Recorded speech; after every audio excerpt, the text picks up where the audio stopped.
Coucou les amis.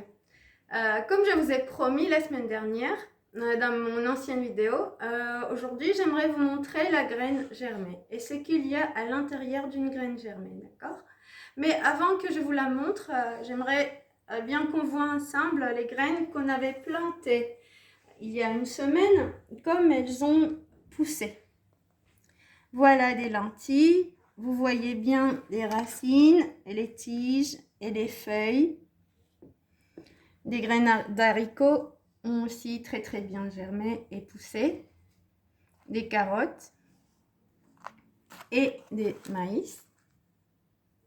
Bon, je suis très contente du résultat parce que bon, j'attendais pas que dans une semaine ça pousserait si bien.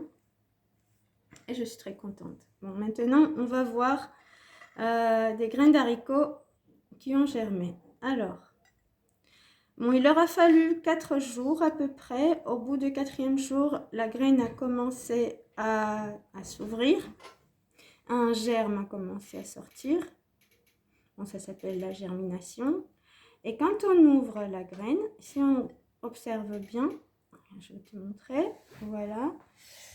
Je ne sais pas si on voit bien dans la loupe. On voit une petite plante qui se trouve déjà à l'intérieur. Ça s'appelle une plantule. Cette petite plantule a une petite tige, des racines et une feuille. D'accord? Regarde bien. Pour se nourrir, la plantule, elle utilise ce qu'il y a autour d'elle. Ça et ça. Donc ça s'appelle le cotylédon. Elle utilise le cotylédon pour se nourrir, je vous ai dit. Et lorsqu'elle n'a plus de réserve dans le cotylédon, elle utilise la terre, l'eau et la lumière pour grandir. Et elle commence ensuite à sortir de la terre. Voilà, je pense que tu as bien retenu tout ce que je t'ai dit.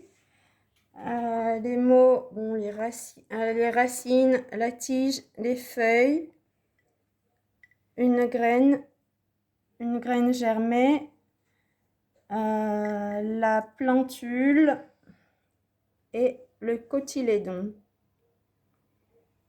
Tu peux faire la même chose chez toi, faire des petites expériences, des petits ateliers de jardinage.